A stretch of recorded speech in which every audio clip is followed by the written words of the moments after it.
Iekļaujoša sabiedrība ir tāda sabiedrība, kur ik viens cilvēks ir cienīts, ik viens cilvēks ir daļa no mūsu sabiedrības, un šis mazais zobrats arī virza mūsu sabiedrību uz priekšu.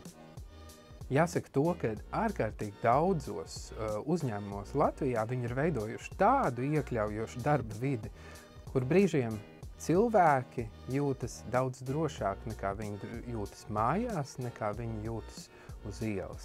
Tāpēc tas, ka uzņēmums un uzņēmumu vadītājs spēja radīt šo drošo vidi, ir piemērs mūsu pārējai sabiedrībai. Dažādības pieņemšana uzņēmumā sniedz virkni dažādu ieguvumu, īpaši šī brīža situācijā, kad virkni darba devēju joprojām turpina saskarties ar darba spēka trūkumu, manuprāt, ir svarīgāk nekā jebkad līdz šim cienīt jebkuru, ne tikai cienīt, bet pieņemt jebkuru un nevienu neizslēgt.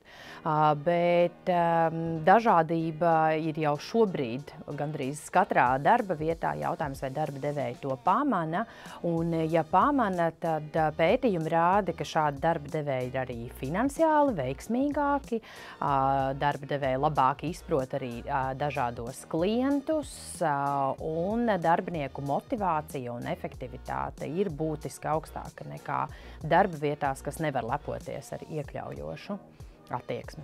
Uzņēmumiem ir ārkārtīgi nozīmīgi strādāt pie dažādības un iekļaušanas jautājumiem, jo arī daudz starptautiski pētījuma organizācijas, kā piemēram McKinsey un citi, ir atzinuši to, ka dažādība un iekļaušana veicina biznesa rezultātus, veicina to, ka palielinās peļņa un arī notur darbiniekus, ir īpaši šajos saspringtajos darba tirgus apstākļos.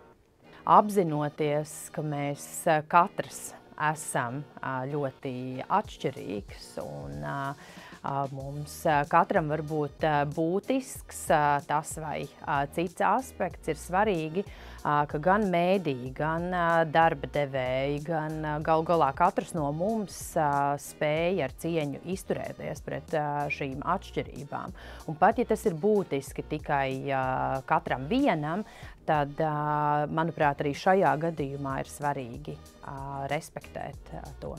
Mediji ir tie, kas uzrauga Saeimu, kas parāda viņiem viņu ceļkarti, parāda to, kā viņiem pareizi runāt.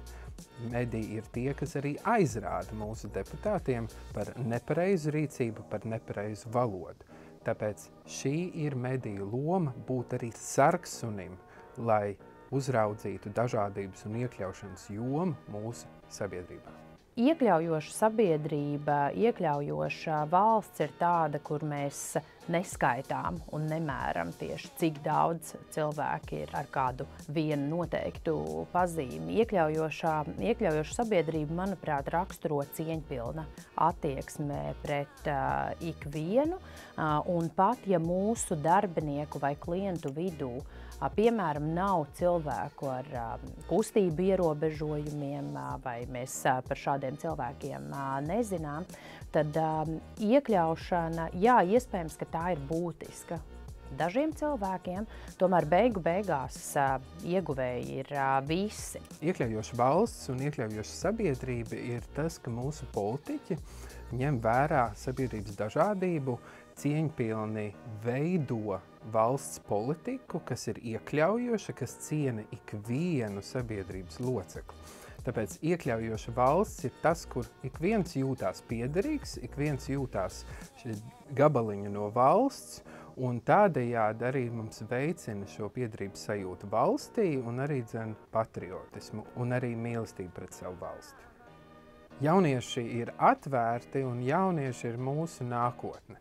Ja mēs jau vairāk ieguldīsim mūsu jauniešos, mūsu dažādībā, mēs nākotnē kļūsim daudz iekļaujošāk un daudz pievilcīgāk valsts. Ne tikai mūsu pašu iedzīvotājiem, bet arī dažādībai apkārt pasaulē. Mans novēlējums dažādības un iekļaušanas jomā ir būt pacietīgiem, jo nevienmēr viss izdodas, Tieši tāpēc, ka mēs esam tik dažādi, arī pētījumi rāda, ka dažādas komandas savu sniegumu mēdz vērtēt kritiskāk nekā tās, kur ir satikušies pilnīgi vienādi domājoši cilvēki. Tāpēc pacietība būtu noteikti galvenais, ko es novēlētu ikvienam, kas jau šobrīd strādā ar dažādības vadības jautājumiem vai kas plāno vēl vairāk uzlabot savu sniegumu šajā jomā.